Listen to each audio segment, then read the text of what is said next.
Hello everyone, we have the meta snapshot for patch 13.22. This is going to be the last meta snapshot of Sett 9.5 because it's the last patch and most people are playing Sett 10 right now on the PBE. I'm going to be doing that a bunch too, but in case you all need to do that last minute climb, I got you with the meta snapshot, so let's just get right into it. Let's not waste any time. In the S tier, we got Gunner ReRoll, Rogue ReRoll, Sorcerers, and Demacia. We'll get a little more into why these two got bumped up in just a bit, along with all the other changes in the other comps. In the A tier, we have Void ReRoll, Vanquishers, Ashe, BilgeWater, Noxus, Shurima, Gunners, Cho'Gath, Neeko, Azir, Challangers, and Demonflare Swain. In the B tier, we have the Aphelios Silco build, the Karma ReRoll, Noxus ReRoll, the Boss Sett, Multicasters, and Naafiri. You definitely still want to be taking the Earth Legend because getting emblems is just so powerful because there's so many good things with emblems. So with Gunners and Rogue, you want to get like Zon emblem. It's really powerful right now. Sorcerers, very good with the Taric build. Demacia, classic Earth build. And then Void really good, Ionia really good. There's so many things that are so good. BilgeWater good, Noxus good, Shurima, like there's so many good things you could get from it. Very rarely will you get screwed over from your Toma traits, especially if you tailor your board early on. It's like really hard to, but I mean, it sometimes happens, but not all the time. So the reason why Gunner ReRoll and Rogue ReRoll are so high up right now is because getting to 6 Zon is very powerful. The amount of buffs and stats you get from it, the numbers are just too good right now. So what you want to do is you could Zon up your Jace, you could just go for Jinx reroll, so it doesn't really matter which unit you kind of go for. You could go for both. That definitely is preferred, but you definitely need one or the other. Main tank can be Warwick, it could be Vi in some cases, but if you're doing the Zon build, it's going to lean more towards Warwick, or you could even do Echo. Whatever units you're hitting that game, that's what you're going to be playing with, because you can't really decide what you kind of hit during the game. So if you're going for Jinx, do a slow roll at level 6 for both her and Warwick, and if you're doing a level 7 roll down for Jace and Echo, obviously you want to do that level 7. I spoiled that at the beginning of the sentence, but whatever. Stuff that's going to be really good with this comp is going to be any of the +1s like Gunner or Zon +1s, Golden Ticket, Trade Sector, things that are good with reroll are incredible. That's pretty much all you have to do for this build. It's a simple reroll build, and you can't go for it all the time, but the times that you can, it's definitely very powerful. Same with the build we have coming up next, which is Rogue ReRoll. Great with Zon, works with Gunner too, but you could also do it with Rogue. So a lot of different options again. You could get kind of creative with the Rogue emblem. I feel like people haven't really taken that to the next level, but you could use all sorts of units with the Rogue emblem. For this build in particular, you do kind of like a bit of an odd leveling pattern. So what you do is you just slow roll at level 5, but you don't do the 3-1 roll down that you normally do with 1 cost. That way you could get a lot of good rolls for Graves while also having decent odds for Jinx without sacrificing too much economy, because later on you will want something like Echo, Warwick, or the Katarina to kind of round out the comp a little. You could also use Kiana, and this one we have 3 out of 4 Rogue because you sometimes will get a Rogue emblem to kind of play this.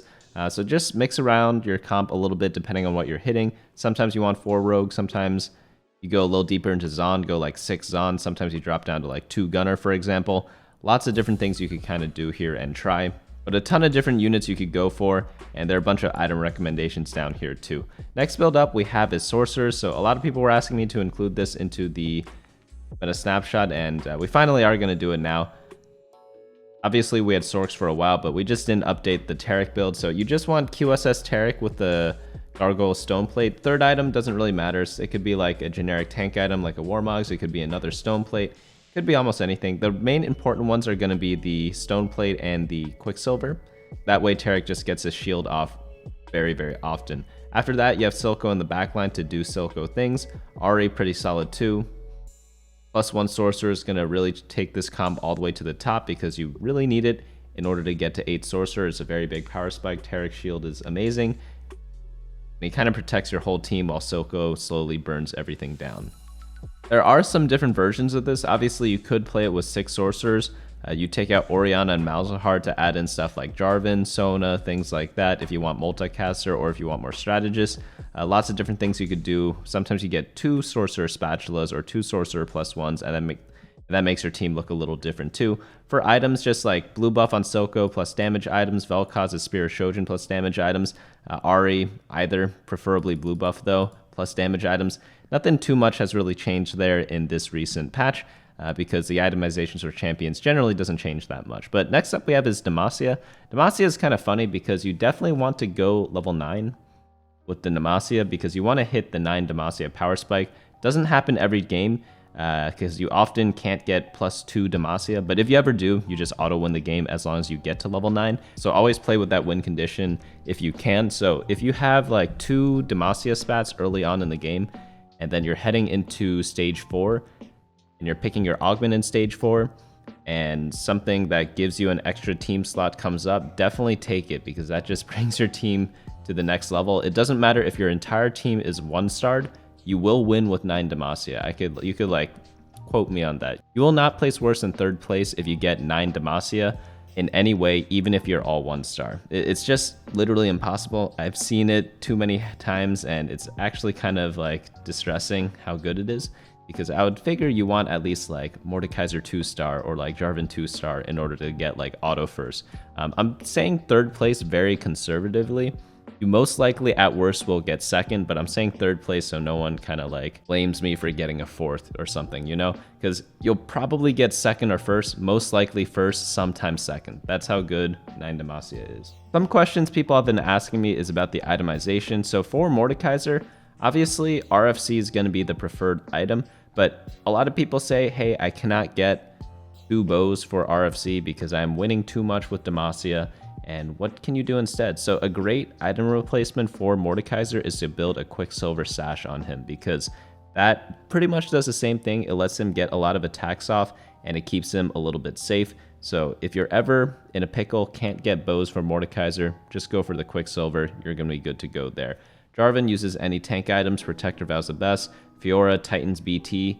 If you can't get those 2 items, what can you do? You could put Slayer Spat on Fiora. Demacia comp works really well with Slayer Spat too. You go like 4 to 6 Slayers with 7 Demacia. It's going to do pretty much the same thing, except it's going to look like just a tiny bit different.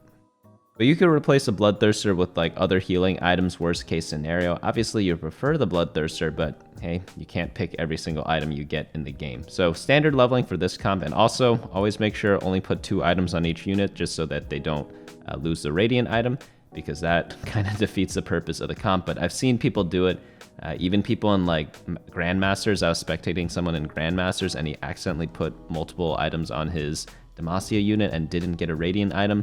And yeah, you don't want to like do that on purpose. So obviously accidents happen. How do you think you came into the world? But that's just life, I guess. So now into Void ReRoll, we have Cho'Gath ReRoll with a bunch of other 3-stars. Solid comp. A lot of people ask me like, is the Rift Herald better than the Baron? My answer to that is no. You could check every single data site. 8 Void outperforms 6 Void with any team variation of like whatever Void units you're running. You could put in like 3-star Cho'Gath, 2-star Kassadin, 3-star Kassadin, 2-star Cho'Gath. Every single variation of Void, it says that 8 Void is better than 6. So I don't know where this kind of started, where people said that the Rift Herald is stronger than Baron, because like according to the data at least, it just isn't. So if you are able to put in 8 Void, definitely go ahead and do it. So to play this comp, you definitely want the +1 Void, and then you reroll for Cho'Gath 3-star, and then you reroll for everything else too. So it's kind of like not quite a set leveling pattern. It's similar to the way we played the Graves comp before. You want to slow roll at level 5 without rolling at 3-1. You could also play this without a Cho'Gath 3 and just go for other units instead if you're not finding a lot of Cho'Gaths that game. Next build up we have is Ionia Vanquisher. Works really well with either Vanquisher or Ionia Spatula, as you may as well imagine. Who do we put the spatulas on? So if we go for the Ionia Spat, definitely want it on Nilah, or you could also do Ashe if you get a lot of Ashes and want to do Ashe ReRoll. If you get a Vanquisher one, you could put it on either Karma or Ahri. Those are generally my go-tos at least.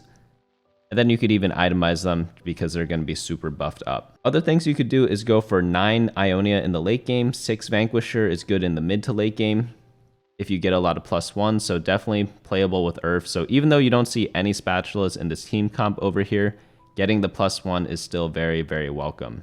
The reason why is because the emblem actually does something for the unit, so you're not kind of like wasting an item whenever you're taking the Toma traits. So standard leveling pattern for this because you're going for a bunch of 4-cost units, and not too much else to say here. It's just like a pretty standard comp. Ashe ReRoll is kind of like the twin sister to this comp. You want to play the Ionia emblem only on the Ashe and then itemizer up.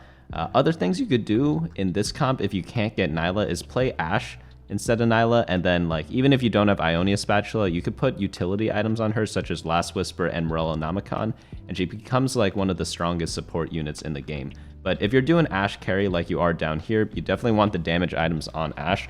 So put the Ionia on her, put the Last Whisper on her because she applies it to everyone, and then finish it off with like a 3rd damage item instead of the Morello. Then you could secondary carry with Xayah if you're able to get her. If not, Sett's going to be the main tank. Just generic tank items on him, doesn't really matter. Like you might see these items, and unless they're like highlighted or something, they're not like that required, you know? But overall, Sett is going to be very powerful with any sort of tank items. It could be like utility tank items, pure tank items like the ones you see here. You just want to slam items early to get as much value out of them as possible. And for this build, we want to do a 2-cost reroll pattern. So definitely click on that on the website, bunnymuffins.lol/meta. And you could also check out all the like long descriptions because I definitely am skipping over some stuff in the interest of time for the video, especially since a lot of returning viewers are going to be listening to me say a lot of this stuff for like a long time.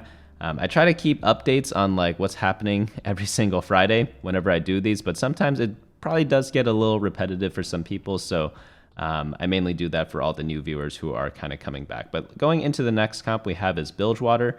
We have the Nilah. So Nilah, double RFC, gonna be the best build by far. That's why you see Twisted Fate here. Remember we were saying with the Mordekaiser build, oh, it's pretty difficult to get 2 bows to build an RFC, and then you're like, seeing this Nilah build, you're like, why does she have 4 bows needed for her build? And the reason why is because Nilah is going to be super duper powerful with it, and you play Twisted Fate to kind of fix that. So with Pandora's items, you can get all the bows that you need, and she just becomes a monster after that. Throw in anything in front of her. You could go vertical BilgeWater. That's a pretty powerful build. If you go for Earth, that's kind of what I try to do. I go for like 5, 7, 9 BilgeWater. But if you have Twisted Fate, you can't really do that as well. So you go for this like hodgepodge of a mix and match build and just put random units in there that incrementally buff up the team in some way or another. So for some, they provide tankiness. For some, they provide utility such as Sejuani and Ashe. And then other ones, they provide a little bit more damage such as Misfortune. So you kind of just mix and match various things that fit in with the build there. So next build up we have is Vertical Noxus. Decently solid comp. Obviously, you only want to play this with Earth with the Noxus +1, and then you just snowball, play for win streak in the early game, level up a little more aggressively than you normally would, and sometimes you might even want to roll down more aggressively too, because getting this comp online with the Noxus stacks is absolutely of paramount importance. Next up we have is Shurima, another good Earth build. Like every build in the top right now are Earth builds, so just keep that in mind. You still want to be using that legend, and it's fun, right? It's like the last time we'll kind of deal with this nonsense because they are removing +1 traits in the augments for Sett 10. In case you all were wondering, Sett 10 is going to come out on the 21st, but I'll be playing viewer games on my Twitch stream every now and then from now until the release of the set. So I hope to see you all there if you want to go ahead and play with me, twitch.tv/bunnymuffinslol. But there'll also be notifications on the website whenever I am live if you are a frequent viewer of that. But for Shurima, you just want to play as many Shurima units as possible. It's not rocket science. And then with the Azir, you just want an attack speed item, Rage Blade or Nashor's Tooth or both. Finish it off with like a Static Shiv or a Giant Slayer. Like 3 bow items on Azir. It's nothing out of the ordinary. It's like what you would want in a lot of cases. A little hard to get though, so if you can get at least 2 of them, that's going to be good enough. If you don't have that, I probably would try to play a different comp unless you're absolutely forced to. Standard leveling though, because you're going with Nasus, Jarvan, and Azir, and you could also play like the Azir FLex build. The core units are again Nasus, Jarvan, and Azir, and then you just play anything around it. In this case, we're going for a bunch of Shurima units that are just trait bots, so that's going to be Talia, Naafiri, and Renekton. And then if you're going Azir FLex, you just throw in whatever you hit on your roll down. So a lot of different variations. All of them work pretty well. And into the next comp we have is Gunners. Gunners I only play with Piltover, so I don't really play this any other way. So if you get Piltover on 2-1, that's the only time I play this, and I just go for like the maximum cash out, because if you are able to cash out, you pretty much just auto win the games, or at least auto get like a third or second, unless you're facing a 9 Demacia person. That's the only time this build kind of fails, is if you face like something completely even more busted. But with cash outs, you beat pretty much anything else, because you just have so many more items than everyone. Sometimes you get a bunch of Force of Natures or like Tactician's Crown, which gives you +1 units or +2 units, depending on how many you get. And it's just a very easy situation whenever you get the actual cash out. So how do you cash out? How do you make a big cash out? Well, you have to make sure you lose every single round until you are on your last life. So if you're anything below like 15 HP, that's going to be pretty much your last life. And then during that time, you want to level up, roll down, hit a decent board, win that round, and then cash out, swap your team, add all the new loot that you got, and then you're going to be good to go from there. That's really all there is to it. It's a little easier said than done, but that's essentially like the gist of how to play this comp. Another way to get into it is if you have Earth and you're doing Toma traits, if you get Piltover Spatula at the start of the game, makes it really easy to kind of go for it. Next build up we have is a Cho Bitem build. This is just 6 Bruiser plus someone in the back line. It's a little average now. It's not anything OP like it was before, but if you do get the 6 Bruiser power spike, you definitely knock out a lot of teams before they come online. So that's where this comp really shines. I think it's more of like a mid-game comp.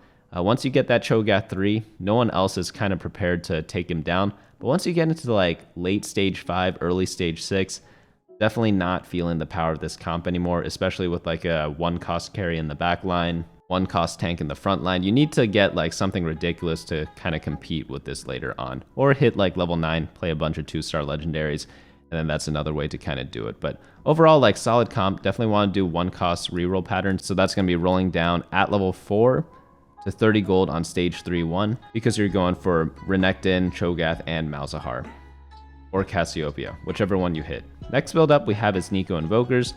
This one's a little weird because it's like 2 and 3 cost carry, so it's a bit of a mix and match between like your leveling patterns. Still pretty solid though, but you really need the Soraka to kind of solidify your game. I actually like the Karma version more, where I go Karma 3, Neeko 3, Taric 3, but you can only do it if you're like super duper duper duper rich one game. So if you get a game where you get like golden ticket, you could skip the Soraka, go straight for 3 costs, but that doesn't happen all the time. If you're in like a silver or gold augment game, it can often be difficult to go for like the 3 cost. That's why you settle for the Soraka. Also for items, you want a scaling item on Soraka. Archangels is like of utmost importance, and then Gunblade very solid for any sort of scaling items. You may notice like how come some carries in the backline have Gunblade and sometimes they don't. Generally, if you have a scaling item, Gunblade becomes a little bit better. However, sometimes in TFT you have to build whatever items you can, so oftentimes if you have a situation where you have a buildable item, you typically just do it even if it's like not the perfect thing ever, because you always have to kind of adapt to whatever you have in your hand. Next build up we have is Azir FLex. Azir FLex, again, we talked about it before. Nasus, Jarvan, Azir. 3 attack speed items, and then some random crap to complement him. This one is a little bit of rocket science, because you do have to figure out like which units fit with which, because you want to just flex the board. The whole point of playing flex is that your boards are cheaper than others, not in terms of the overall value that you're getting, but in terms of the price you paid. So it's like sometimes you go to like a luxury store and something's on sale and you buy it, but maybe you don't need it or something like that. It's not the item you want, but it's still like worth a bunch of money because it's from an expensive store. That's kind of what playing flex is like. You have to make do with what you get. You can only buy what's on sale. You can't really buy like exactly what you want unless you pay full price for it, which you're trying not to do, right? You're trying to just get like good deals. That's kind of what playing flex is like, at least. But maybe not the best analogy, but it gets the point across. Next up we have is Challengers. This is okay comp right now. Decent with the +1 from Earth. Nothing crazy. There isn't really that great of use of the Challenger emblem, at least from what I've found so far. It doesn't hit quite as hard as like a Demacia, for example. You're not like celebrating that you got a Challenger spat, but it is still decently playable. No one goes for Kai'Sa, so you get her for free, and she's actually not that horrible, so that's what you got going for yourself whenever you're going for this comp. But yeah, 4-cost comp, standard leveling pattern, Kai'Sa, Jarvan, and Fiora. Man, I'm really excited to update the leveling guide for next set, because they actually are changing a bunch of stuff. They're adding in level 10 for set 10. So if that's of interest to you, when the set comes out, you want to get notified on like when all the new guides come out, the leveling guide, beginner guide, everything. Of course, you should be probably subscribing below, especially if you made it this far through the video. Next up we have is Demonflare Swain. Only play this with a Demonflare augment, get 3-star Swain, roll at level 6, get like Swain 3, hopefully you pick up like a bunch of Vel'Kozes, maybe a bunch of Tarics. Sometimes you could go for a Taric and Vel'Koz 3 as well. If not, just go for the regular Sorc build with Silco, and then you're going to be fine. Titans on Swain going to be incredible. Bloodthirster is great because he has a big health pool. But honestly, a lot of different items can work on Swain. You could build like generic tank items on him too. That's going to be absolutely fine. But definitely Titans is going to be your best bet if you can help it. Other than that, obviously +1 Sorcs are going to help you a ton. Anything that gives you kind of like combat augments or anything that's good with like rerolls, because that gets you your Swain 3 a little bit faster. All those are going to be fine and dandy. This is a solid build. I wouldn't say it's like absolutely auto take, like never auto take the Swain augment unless you get like a ton of Swains in the early game. You kind of have to keep that in mind whenever you're playing that. We're not going to go over B and C tier right now because this is going to be like the last video we have for the meta snapshot in Sett 9.5. And honestly, probably shouldn't be playing those comps. But if you really do want to play those comps, always check out the meta snapshot on bunnymuffins.lol/meta because that's where they're always going to be. It's the longest player run meta snapshot or like tier list, and I've updated it pretty much every week. We only skip like maybe 1 week a set, which is typically in the very last week. And I think a problem with a lot of other TFT tier lists is that they get like outdated if the creator gets like a little lazy. So we don't do that around here. We only skip 1 week, which is like the very last week of the set, which no one really cares about. And I've been doing this for like, I think like 4 years now. So that's something that's pretty cool. Some of you have been there like all the way from the start.